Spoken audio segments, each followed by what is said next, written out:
Hello. Okay. Tech, then anything else?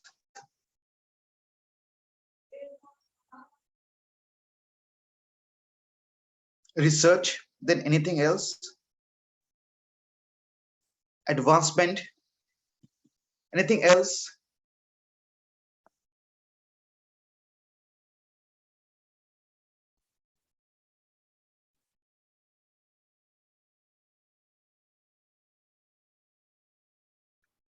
Okay, so technology, research, advancement, education, and all those things are becoming synonymous with the word USA. And the reason behind is that USA always embraced diversity because USA is built by the immigrants, immigrants from the European countries, immigrants from the Northern American side, immigrants from Asian countries, immigrants from Chinese, immigrants from Middle Eastern countries, immigrants from African countries. So the USA is built by the immigrants. If you see the history of each and every top, each and every person who is at the zenith or who is at the top position in the USA, they have history at least 2 to 3 generations back. They are from some other place. Even there are first generation people who are leading at very serious positions in the USA, second generation people, third generation people. So the USA gives the opportunity to every person to advance in their career. So USA always attracts people from anywhere across the world, and they have the best policies to attract the best minds. One of there is a unique visa or the unique pathway program EB1, where which we usually call it an instant visa category, whereby if any people they have extraordinary research or extraordinary talent, it's like one of the easiest pathway to get the green card of the USA. Apart from it, the USA also has a specific category, that is O1 category, whereby the people, the extraordinary people, can apply for the fastest uh, uh, like a work visa and as well as permanent residence in the USA. Okay. However, if you still want to go to the USA and make up your career, there are a lot more alternate pathways. One of the best pathway to go to the USA is to acquire your bachelor's and master's in the USA. Okay, actually, just give me a second. My laptop got stuck. I need to change.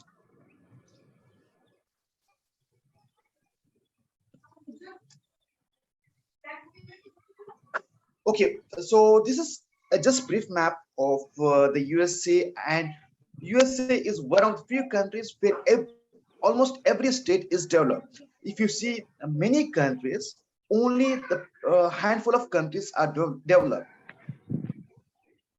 But on the contrary, USA, almost every country, every state, they have a different type of industry and they have a development going.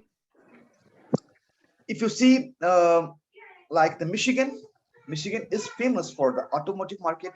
If you see all the northeastern countries, they have different markets over there. California is the Silicon Valley, and Arizona and Arizona and Texas, they are becoming the Silicon Hub. And moreover, some other states they have a different type of economy. So almost every state of the USA they have a different type of economy. So now coming the people who are if you see these people, like they all reach to the senior positions or they all have achieved something in their life, and they all are graduates from some of the best universities of the USA.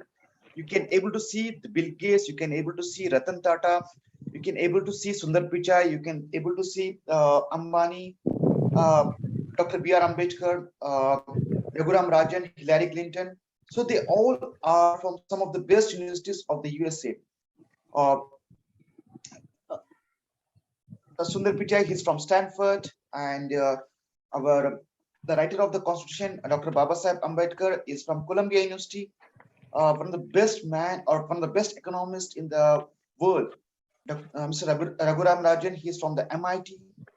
So they all are from some of the best universities of the USA.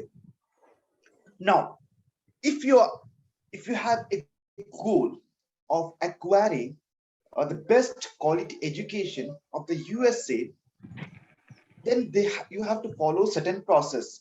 Okay, before getting into the process, I would like to compare. Most of you might have a question: why I should go to the USA and why not India? Is there any difference? And is it okay if I can continue my education in India and I can achieve the same positions, or else there are a lot of good universities in India. Why I should go to the USA? Yes, you can always continue your education in the India, and you can. In India, the government of India is investing a lot in the universities and various other specialized institutions. Like in India, if you have interest in mathematics and statistics, then there is Indian Statistical Institute. Or if you're a co-researcher with the focus on engineering and sciences, then you have ISC. So there are a lot many specialized institutions and there are a lot many generalized institutions. However, uh, uh, Kisika, can you please mute your mics?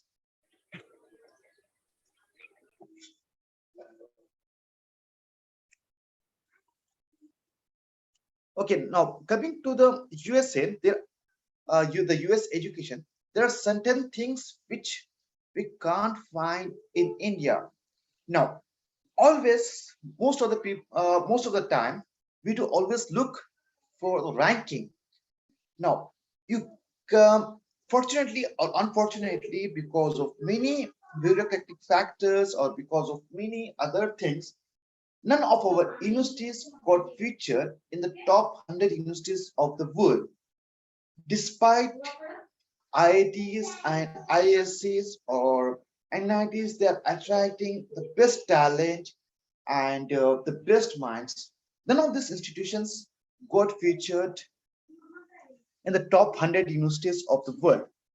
Uh, if you see the small nation like Singapore, they have three institutions who are in the top 100. USA has the highest representation in the top 100, that is 25 plus. Even many of the small countries, they have at least two to three universities which are on the top 100. Now, one of the major reason is that why it do happens is that most of our universities doesn't emphasize that much on the internationalization, diversity, inclusion, and moreover, they don't take the people from the marginalized communities, or they, they have a very much rigid process. Now, if you see the admission process of all the top universities of the India, they have standardized test. Let's say if you want to do your MBBS in India, then you have to write NEET. If you want to do your masters, medical masters in the India, then you have to write NEET PG. Or if you want to write your specialized medicine like neurology or neurosurgery or something like that, then you have NEET SS. Or if your main goal is to go for masters in technology, then you have to write GATE. Then if your goal is to write appear for an MBA, then you have CAT. Apart from it, there are a lot of various state admission tests. However, leaving few IIMs, almost every universities of India, they have rigid admission process. They don't give that much importance to the overall profile, your essays, your other achievements in the life, and your recommendations, your work profile. They are very much rigid. However, the universities of the USA, they do give importance to each and every aspect of your profile. They will give same importance to your GPA, They will give the importance to your test scores. They will give importance to your recommendations, essays.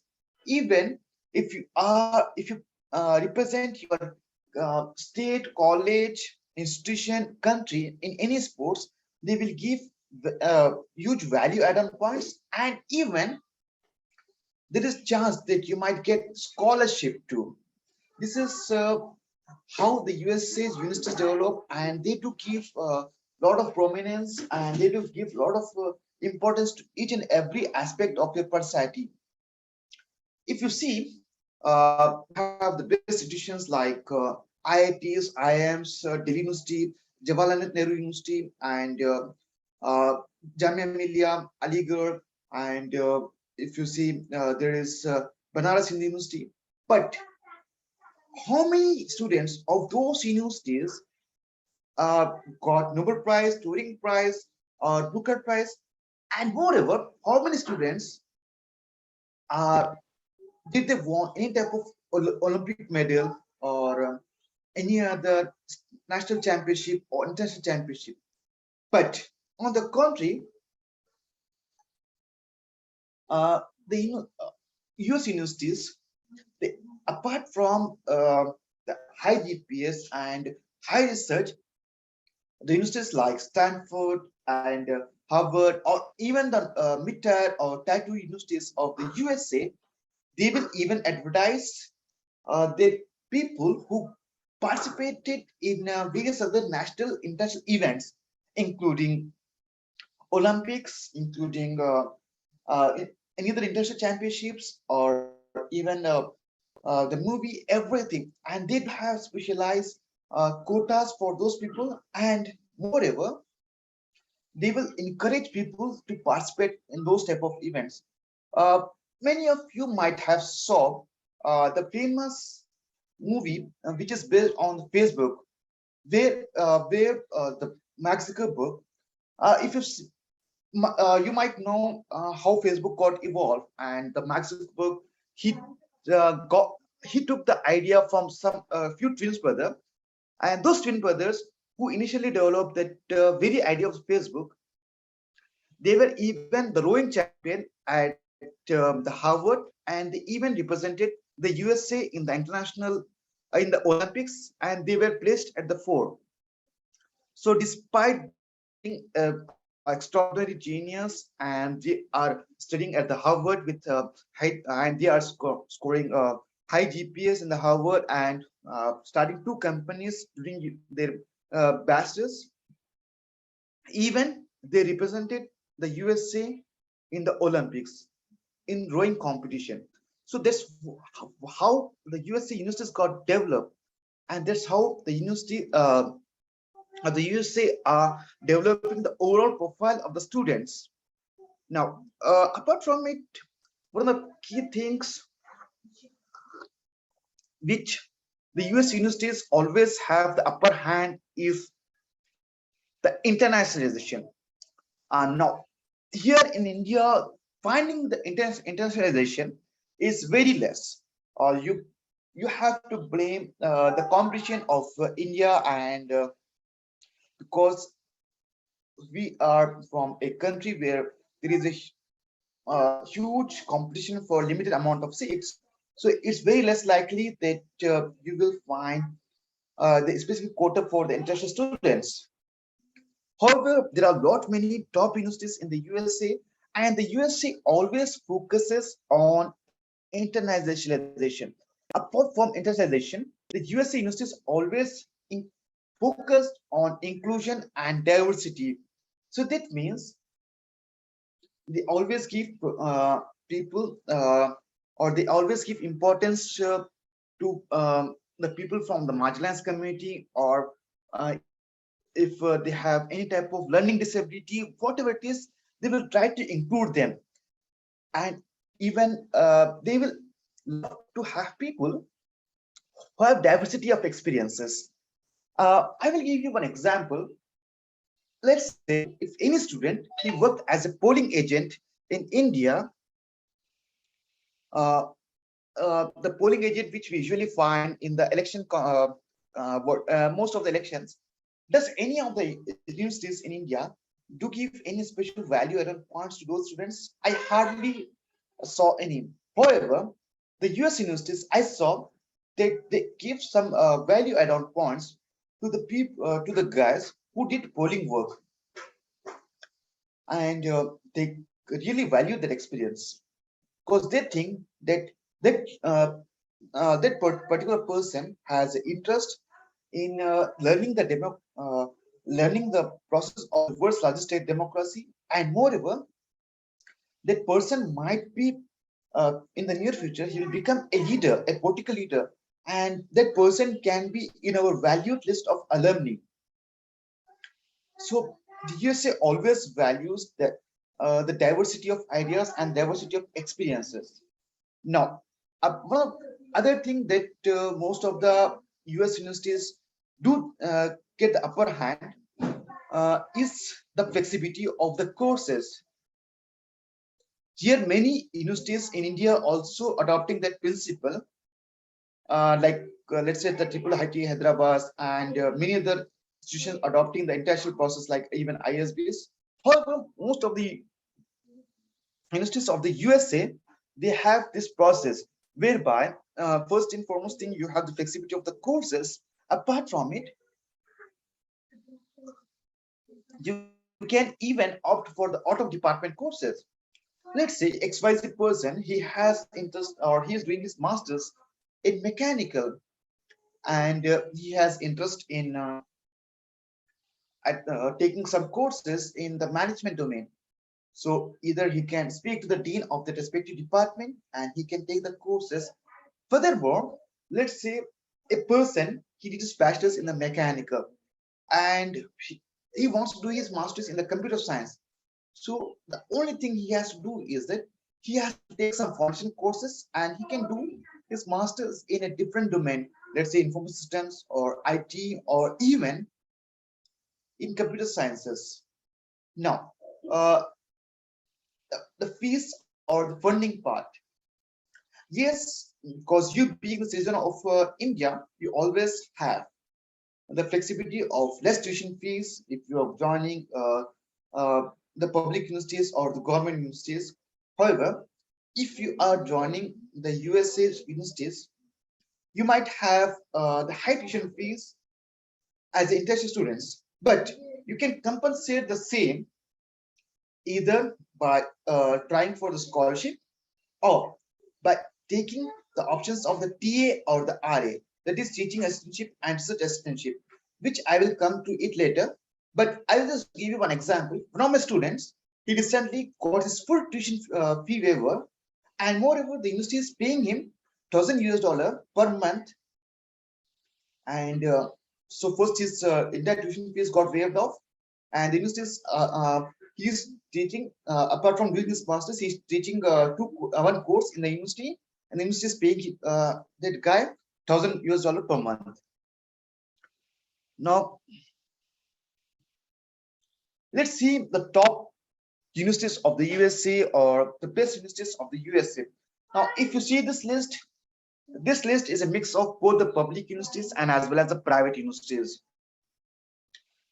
Uh, I would I will just I just want to tell you the difference between public universities and the private universities and even the private non-profit universities of the USA. Now, most of the people you might heard about the name. The brands like Harvard, MIT, Stanford, or many other brands. So Harvard is a private university, Stanford is a private university, Yale is a private university, and these are Ivy Leagues. So always don't get confused between the private and public state universities. The real difference is that public state universities of the USA are funded by the respective state. However, the private universities, they do have endowment or some type of what you say they are working as a trust. So in the private, there are two different categories. The first is private non-profit with huge endowments, and the private for-profit with the intention of running from the fees of the students. Universities like Harvard, MIT, and Princeton, and all those best universities like Pennsylvania. They are private, non-profit, and they have endowments. The endowments are so strong that even the endowments are bigger than the GDPs of many small countries. So they are so big that they can sponsor the research of thousands of students. Now, what type of degrees these type of universities do offer? The first is that the US universities, they do offer associate degree. That is, you can say always uh, the diplomas. And this associate degree, even it can be offered by the community colleges. But let's keep it from the bachelor's. So the bachelor's degree usually is of 4 years, and it can be Bachelor of Arts, Bachelor of Science, mostly, and there is even some type of Bachelor of Engineering, BEng. Then there is Master's degree. There is mostly Master of Arts, MS, MN, MBA, and apart from it, in the USA, they don't have the things like LLB and MBBS and even BDS. What the usual process is that first you have to take a generalized degree, and for taking up the qualifications like MBBS, they don't call it MBBS, they have MD. So first you have to do the in general bachelors like BA or BS, and then after that you have to go for MD, or even same for the LLB. They call it Juris Doctor. So the US education is quite different for the professional degree. Apart from it, also has a lot of doctorate degrees. The real reason is that the research, the research potential, and as well as um, the funding for the research. So many students, if they have huge interest in the research, they would like to go to the USA. Now, there's a great difference when it comes to the research admissions for the USA. Most of the students, they go to the USA to pursue the research after their masters. However, there are many students who went to pursue their PhD right after the bachelor's. And one of the classic example for the students of this quality is the CEO of Twitter, that is Parag Agarwal. He straight away went to the USA after his bachelor's from IIT Bombay, and he pursued his PhD from the Stanford, which is of 5 years. And right after his PhD, he worked for various top organizations at the research capability, and after that, he started leading Twitter at the very crucial junction. Now, what we have to think before coming to the admissions cycle of the USA, I would like to tell you how the entire process will work for the US admission. So now this is the usual process about the USA admission. First, usually you will take the coaching for any standard test like GRE, GMAT, TOEFL, IELTS, SAT, or PT. It's based on your course and as well as the university criteria. Then after that, you will start shortlisting the universities. Now, when it comes to the shortlisting of these universities, we have to take into consideration various important things, not just the ranking, but even the course, even the professor, the pass out rate, and even the city, the job opportunities, the part-time job opportunities, even the research capabilities, and what do you say, the funding opportunities for the students, and moreover, the specific crime rate in the city, and moreover, the research output and the placement rate. So there are a lot many things which we usually take into consideration when we are thinking from when we are shortlisting for the universities. Now, once we shortlist for in the universities, to be on the safer side, the usual process is that we should always apply for at least 4 to 5 universities. This always to be on the safer side.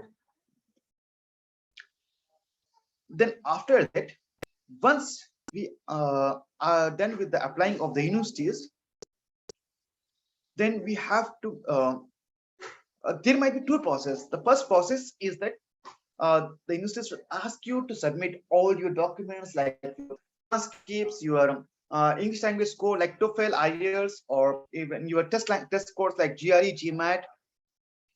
Moreover, your passport, your recommendations, everything.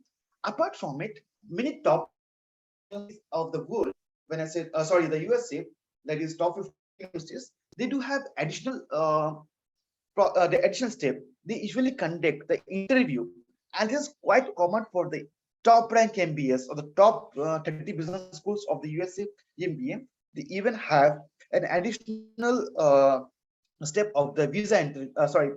The school interview, but it's not common for each and every school. Mostly for the few universities or the few top rank universities or the few top ranked business schools. The rest, others, they don't conduct this type of interviews. Now, once you are done with all the steps, within 4 weeks or within 3 weeks, the universities will give you offer letter. And once you're getting your offer letter, then mostly you have to submit all your purchase documents, everything. Then the universities will issue the I-20, and once you're getting your I-20, then you can apply for the visa. And once you complete all the visa application form, then there will be a visa interview, which you can go at the consulate and give the visa interview. So this is the usual process of the US universities admission. Now, the USA have two intake. The spring intake, which is the coming next intake of the January, whereby the students will fly to the USA in the month of January, and they usually have classes in the month of January. Now, any process if you're planning to join the universities like big branded universities. When I say big branded universities, even do includes this University of California, Berkeley, Los Angeles. So this is your process when we are thinking about those big branded. However, if you have applying, you're applying for the non-mid-tier universities also, you are still in the safe bet. So now mostly the universities, the applications for the spring intake are open, and you can still apply for spring intake. Now this intake applications will go on till mid of October and max till last week of October. Now mostly the people start doing the visa interviews from mid of October till the December, and they usually fly to the USA in the month of January. Moreover, for this intake, if you are planning immediately, then either ways you can go for.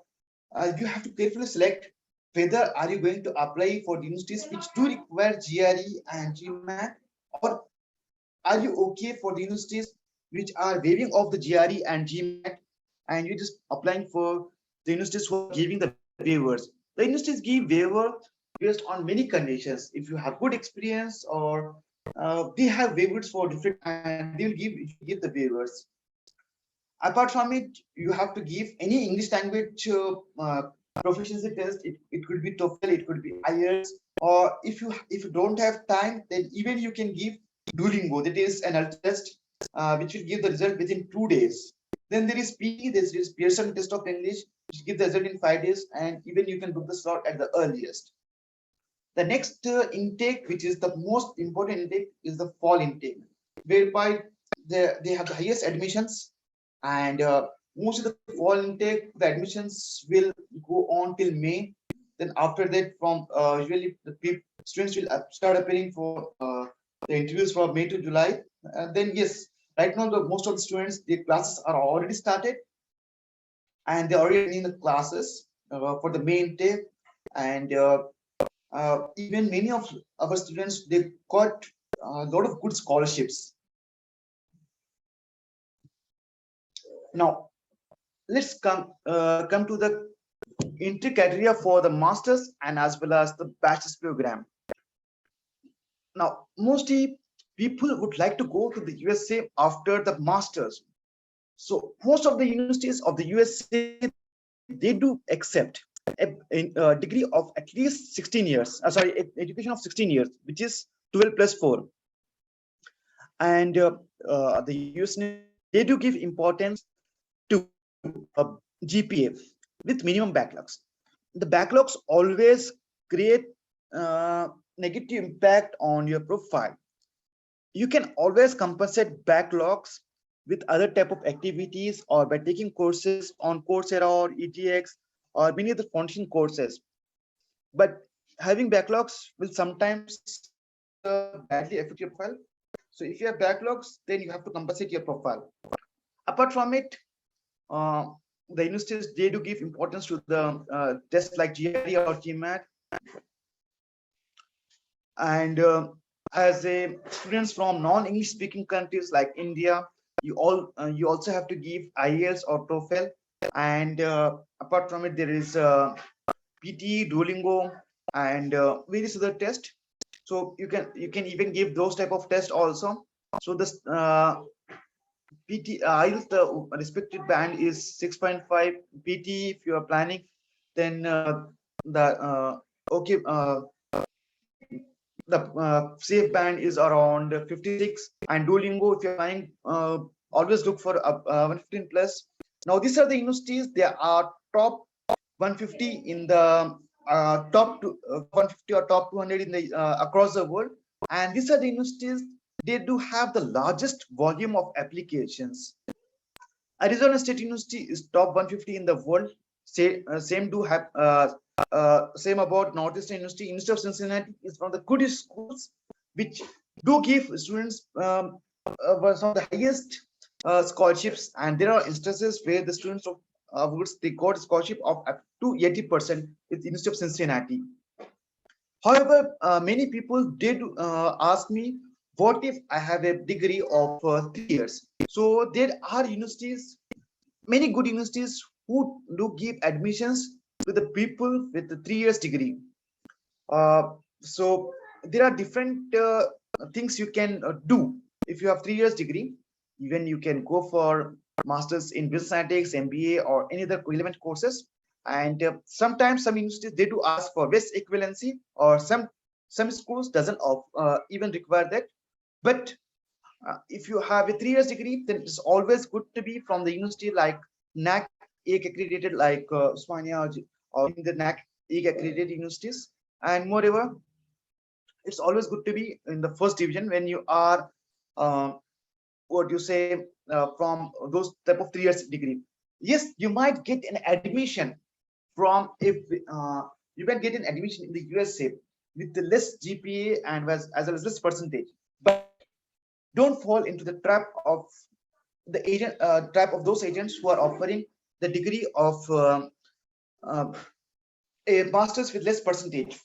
The reason is that you might end up with the low rank universities, and when you're ending up with the low rank universities, the real purpose of going to the USA and acquiring the best education, an education which do give which do give value and which do give a platform to work for the best company across the world. Uh, Always look the USA as a launching pad uh, to start the career for the best companies.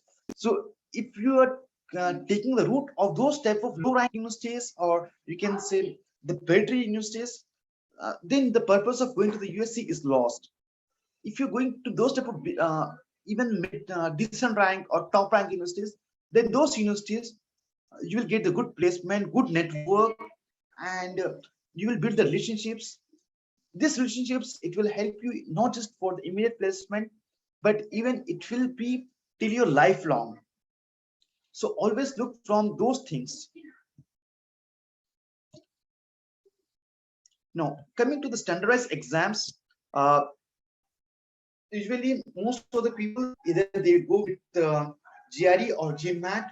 GMAT is mostly for MBA.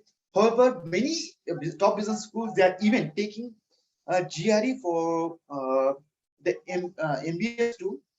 And GMAT, yes, if your main aim is to study at the Harvard Business School or top rank, I mean the top rank business schools, always go for GMAT. Otherwise, go for the GRE, and there isn't much difference. Yes, you do have some additional section in the GMAT which is not there in the GRE. There is the section of integrated reasoning.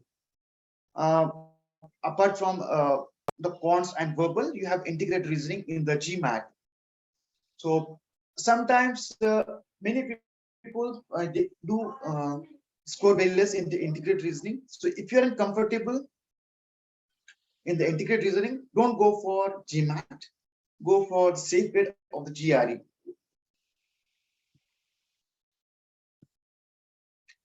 Now, many people they do even wants to go to the USA for the bachelor's.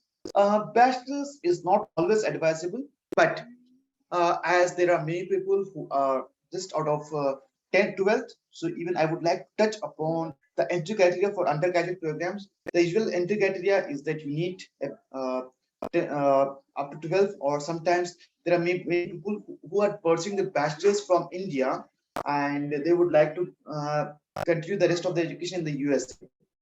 And USA for the bachelor's, there is a, if you are sports at the club level or at the community level or at the state level, then there are a lot of opportunities, and even you will get the athletic also.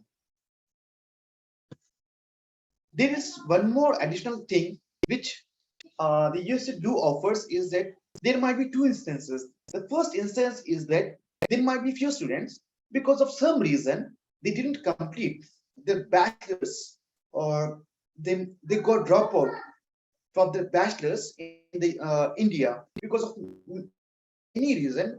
Then they can continue the rest of the education in the USA, and they have to do the best evaluation or any other credential evaluation, and they can take the credits and they can join those type of schools which to accept the transfer students.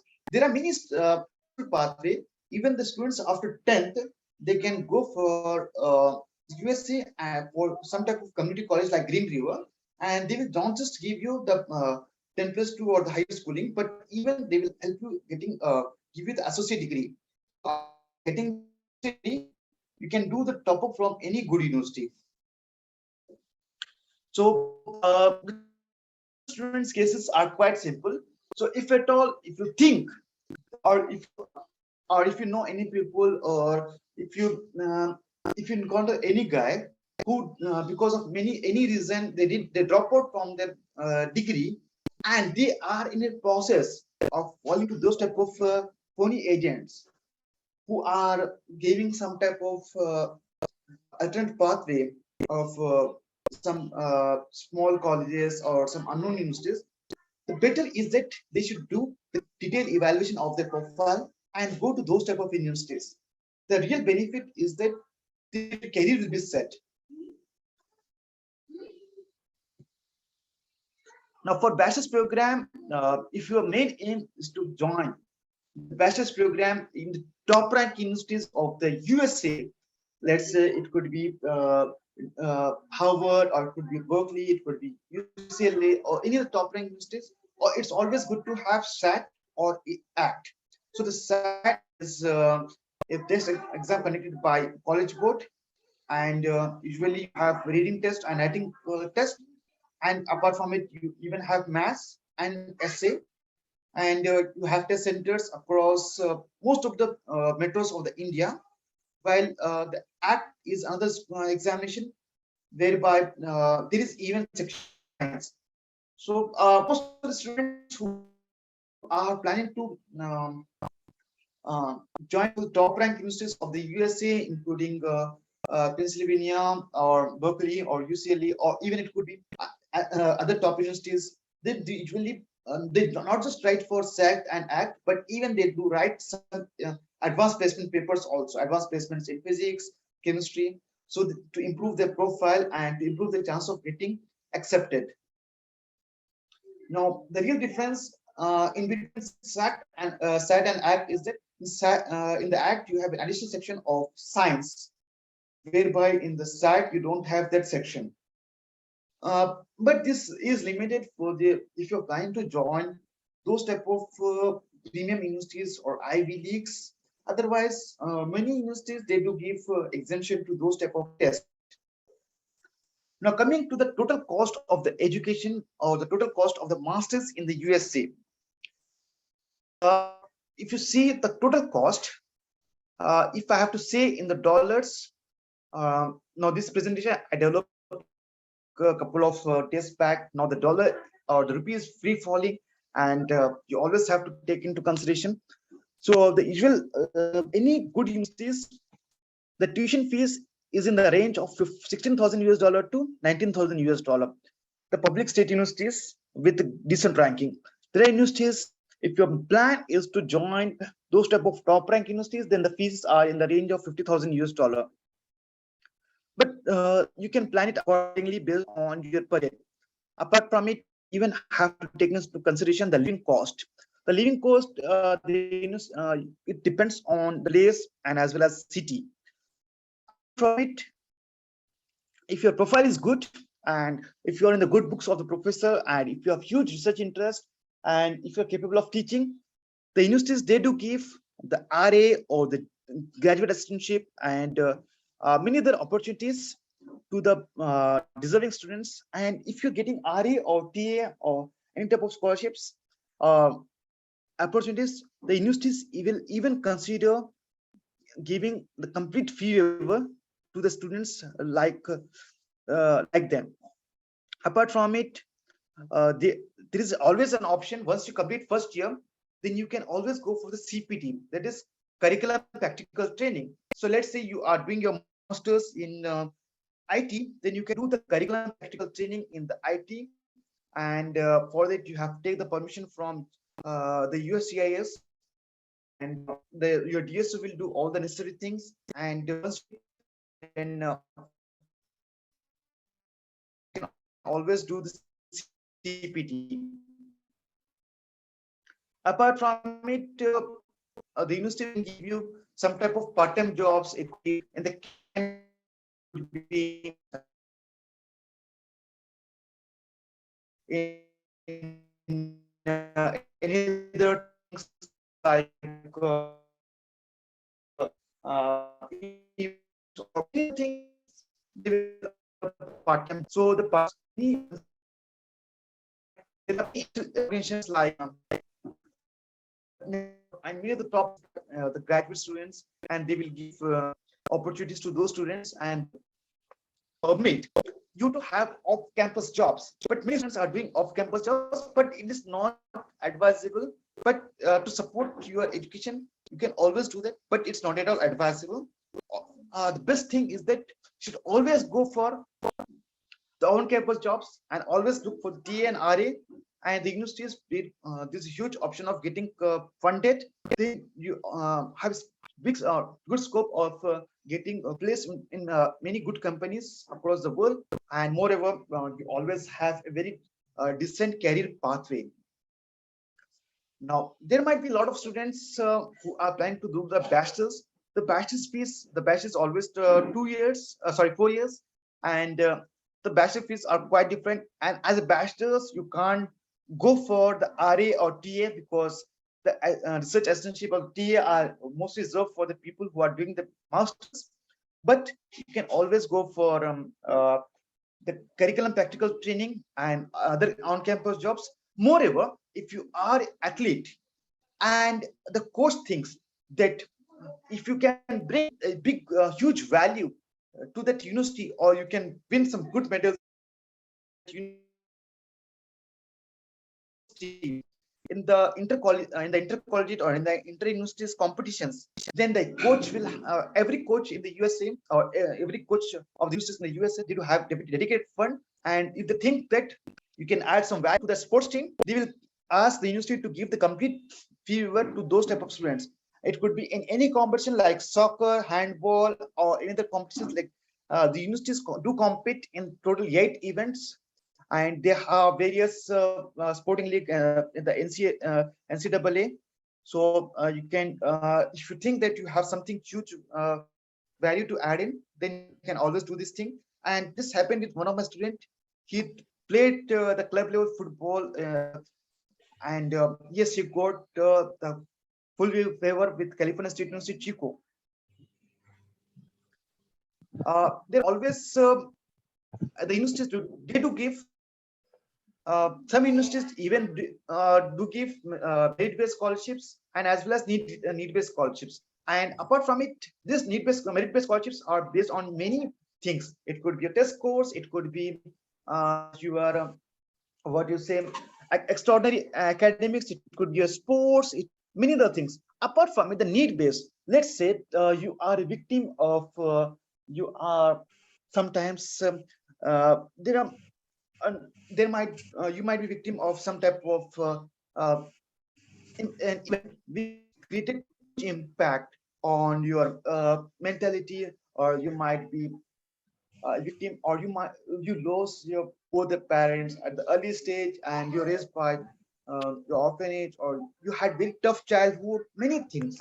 Then the universities they do give importance to those type of students, or even they do give scholarships also. And yes, the universities even they want to know about your experiences while growing up, and they even love to know about you completely. And now coming to the students' employment. Now, this is the most common question is that how can I support myself during my master's or bachelor's? There are two types of employment. On-campus employment. On-campus employment is always at the university itself. So it could be assisting a professor.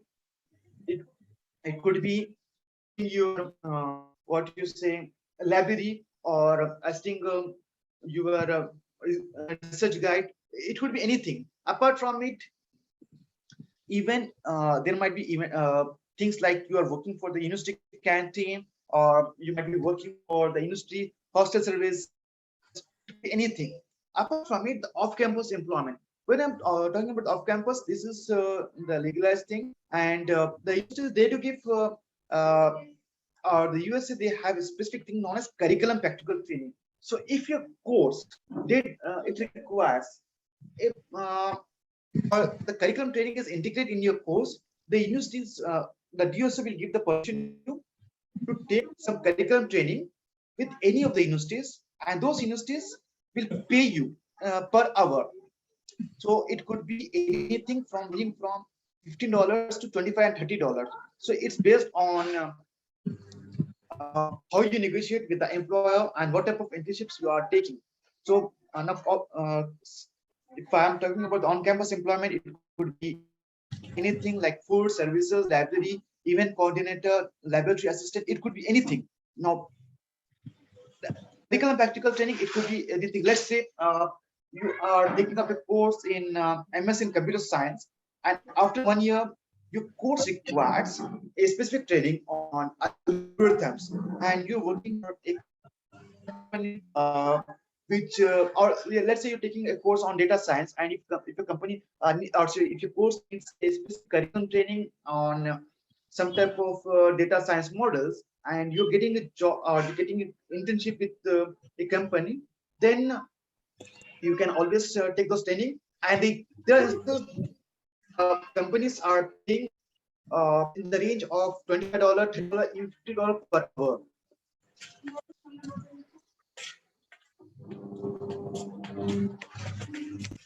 Apart from it, uh,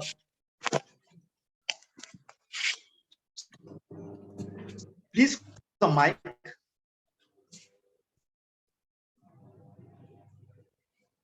The mic.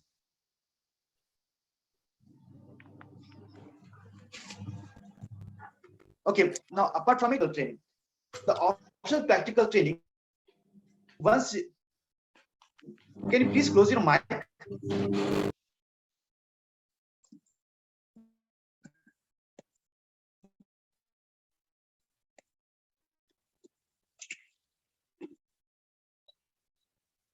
There is a specific thing known as optional practical. Your masters, or once you complete a specific amount of course, then you can opt for the OPT. So there are specific conditions for the OPT, and once you're getting your OPT, then you can legally it depends about type of the course. If the course is of STEM, technology, engineering, and mathematics, for 3 years. But if your course is non-STEM, then you can do the OPT for to go for STEM because very fields. But let's say you are from the liberal arts, from the course which doesn't have any, but yes, you can always talk with your course mentor and others, your course director, to see whether whether you can take any course which will help you in converting your non-STEM course to STEM. Okay. Now, so let's this is the difference between STEM and non-STEM. This specific thing about the OPT, it was started in from 2008, and before that there wasn't that much concept about the OPTs and these things. Mostly what people do is that during this specific period, they will find an employer whereby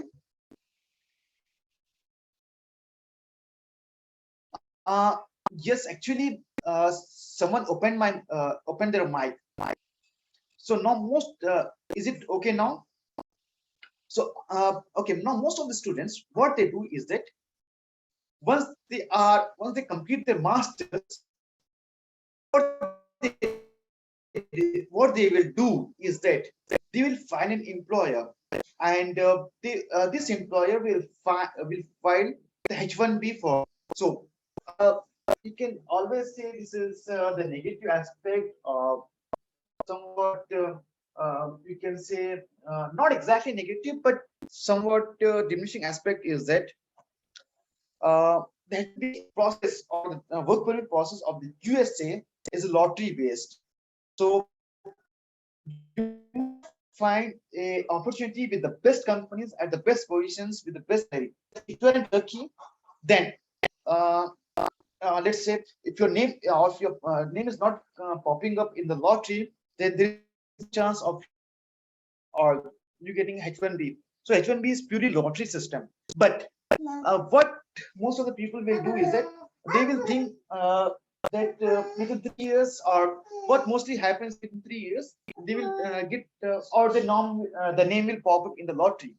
But imagine within 3 years, if your name is not popping up, there are many alternate ways because you have the best degree, so you can always go for the other countries. And many times it do happen is that the people they got with the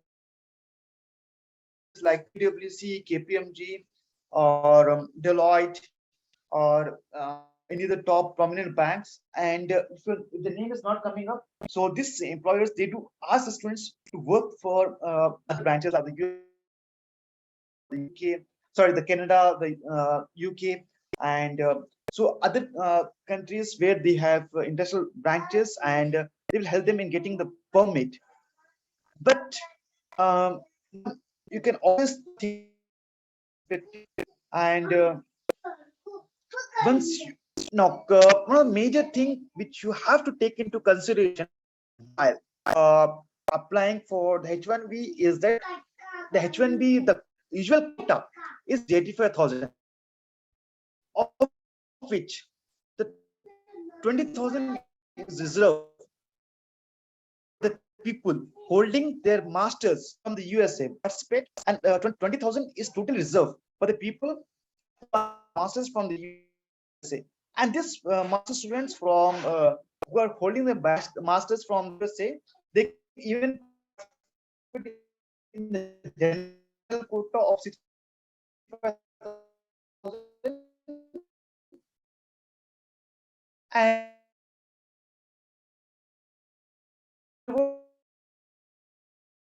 they can participate in the they can even participate in the.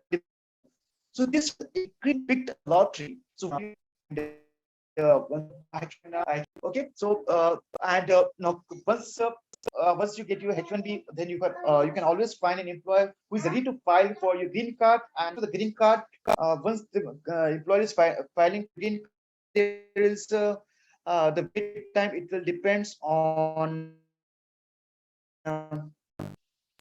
Is it okay now?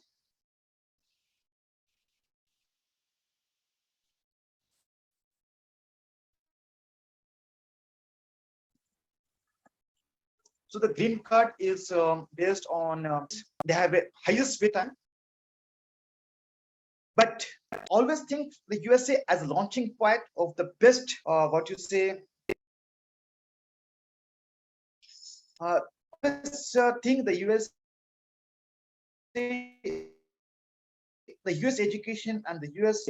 So if now apart from it, the USA is even other university. The USA companies, they are even giving opportunities to if you are from embedded engineering or hardware engineering, the chip designing. Also, there are not many opportunities are coming up. And just let me tell you that recently I had spoke to one of the consultants, and they have immediate opportunities for the people who are holding master's degree or who have who did the masters from the USA, and they need at least 20 people who have experience in the embedded engineering or the hardware engineering or electronics domain. So there are many good opportunities up even for the people who are from the embedded side or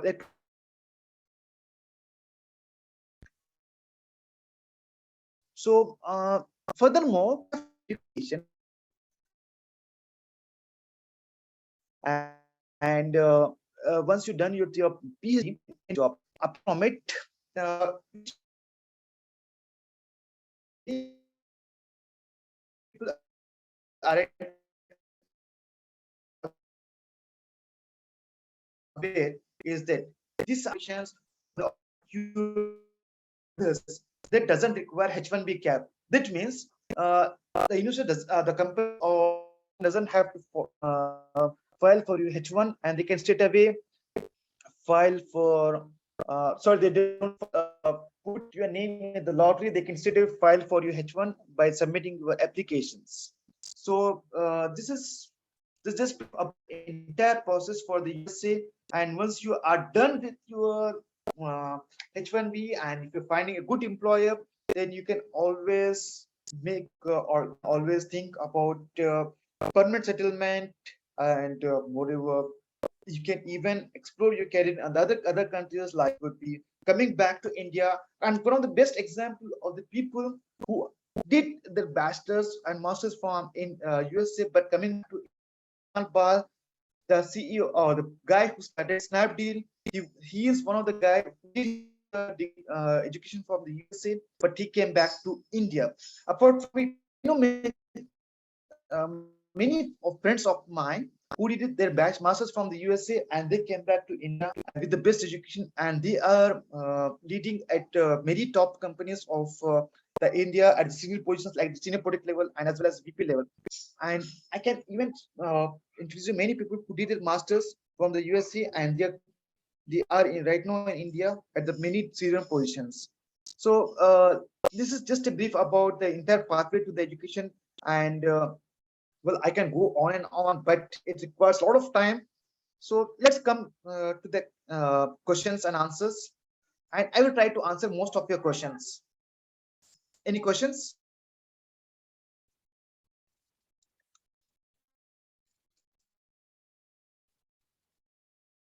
Other than going on student visa, any other option to move? Uh, okay.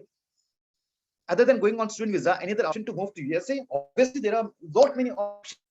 You can find an employer who is ready to file for your H1, and if the employer is filing for your H1, then you can always go to the USA.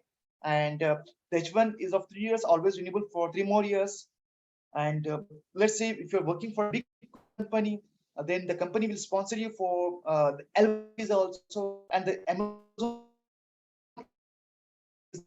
one such company, Amazon, KPMG, they usually file for the L1 visa too. So this is always good options. What are the possibilities of doing MBA directly after BCom with excellent percentage? Uh, yes, you can always do the MBA right after BCom, but it's always good to have some type of experience doing MBA. If you right after BCom and if you don't have any experience, then it's always good to take some type of STEM education. Let's say masters in business analytics or masters in IT. Uh, that's always advisable more than directly going for MBA, because MBAs in the USA, they are always at least have 5 to 6 years experience. So don't go immediately for the MBA in the USA. Go for some type of masters in info systems or business analytics after your BCom. It will help you in preparing your building up your career, and moreover you'll find a good job. PhD opportunities, yes, there are a lot many PhD opportunities with great funding, and uh, as I told you, there are many people who even the classic example is the Parag Agarwal of the Twitter. He went to the USA directly after his bachelor's, and he did his PhD from Stanford, and he was a research scholar with Microsoft too. Uh, Many top universities, they even give fully funded PhD. So instead, they will pay you while doing your research. And good universities with merit scholarships. Yes, there are a lot many universities. University of Illinois, Edwardsville, Wayne State University, Wichita State University, and I wrote one article where the students can literally study free of cost. So there are many good universities where the students can literally study free of cost. Uh, Josefa, uh, USA doesn't offer MBBS. They have MD. So first you have to do your bachelor's from any USA. Then you have to take pre-med courses, and after that you will go for the MD. MD of the USA is equivalent to the MBBS of India. And after that, once you complete your MD, then you will go for the residency. And let's say you want to do medicine, then first you have to do the MD and internal medicine. Then first you have to do MD. Then you have to go for medicine residency. Then once you done your medicine residency, then you have to apply for the board membership. So it's quite different. Uh, okay, I will just tell you about how to crack US visa student visa entry. The only thing is that don't lie, convince clarity, and is the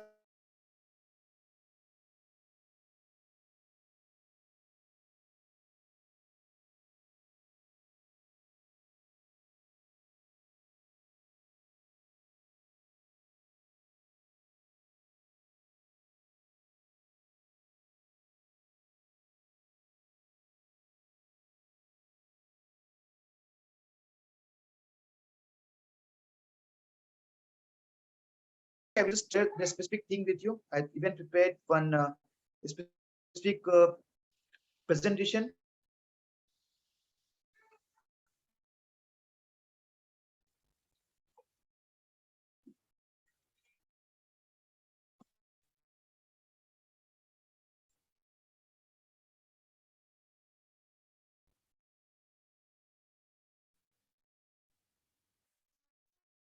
So many. So don't worry about the US visa interviews. Like to know about your profile. Okay. Now, excellent. Whatever. Here, there are many good universities for the USA for the bachelor's program. You can see Florida, even Cal State. So there are many good universities, and you can get even good scholarships or good funding also. Masters and career opportunities for civil engineering students. There are a lot many opportunities. Even you can go for the general civil, for the transportation. You can go for management. You can go for structures. And I would like to more research on engineering as well as the skills. So apart from it, one of the new thing which is coming up is a transportation engineering, and you should always go for masters in transportation engineering because you have a lot of career opportunities in the transport. uh,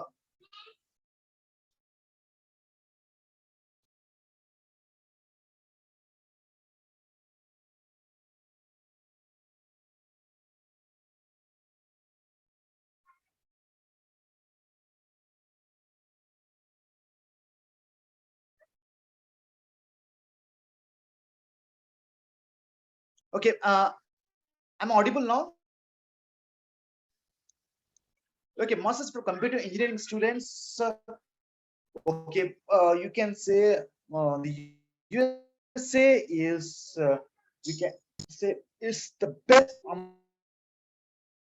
computer engineering or the master in computer science. However, because of huge competition, the masters in computer science in the USA it has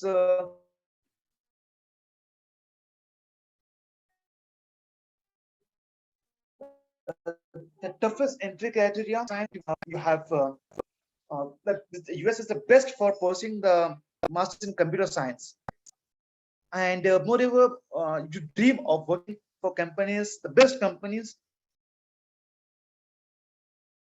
If you're pursuing your masters in the computer science or computer engineering, and moreover, I would like to tell you the computer engineering and the computer science in the USA are two different things because the mostly it involves the economics domain also.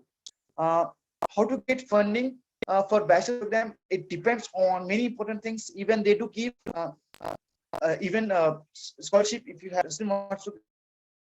Uh, it yeah, there are a lot of many community colleges to give the admission to the diploma students. So it will depend on individual profile to profile. Masters and careers for civil engineering students. Okay, so there are not many career opportunities. Let's say if you have interest in things like transportation or construction management or environment, so you have opportunities, and the transportation is one such industry which is growing like anything. Then the USA, if you are interested in learning more about the steel structures, then you have the USA is the best place to learn more about steel structures, USA or Canada. Then if you even if your goal is to learn about transportation domain, uh, for the past few years, particularly the emergence of these e-commerce companies, these e-commerce companies, they are even hiring uh, the transportation engineers for the last mile delivery planning and for the GIS planning. And moreover, concept of smart cities, it's in the smart cities there is a huge need for the transportation engineer with deep interest in what to say the IT or deep knowledge in the IT. So I think the transportation with the IT or with the technology, then sky is the limit for you. So transportation engineering is one such career pathway which many civil engineering students can go for. Moreover, you always have an option of going for the civil and service. And if your goal is to work in the US, always once you're done with the bachelor's and master's in the USA, always go for the PE route. That is professional engineering. PE route are the people who can legally work as a public engineer or you can say the government engineer in the USA. And once you become a PE, then your average salary it will be around 1,50,000 or 2,00,000 US dollar. So there are a lot many career opportunities if you are PE in the USA. Yes, as you complete your bachelor's degree in computer science, so it depends on your GPA, it depends on your LOR, everything. But yes, you can always go for the best education in the masters in the USA. And there are many good universities like the Cal State or as well as Southern University, Edwardsville, or Wichita State University. There are public state universities with less fees, and moreover, you will even have scholarship options also. So I will be extremely glad to help you out. And any other questions do you have?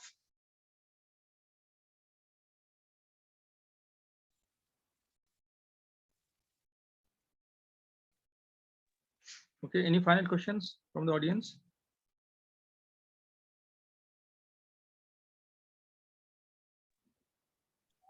Okay, Faisal bhai, jazakumullah khair. I think there are no more questions. I believe you have the contact number of Saib Bhai. You can either contact Saib Bhai or you can contact me uh, for any queries. Faisal bhai, you share your contact details, whatever is convenient with you, in the chat box. Okay.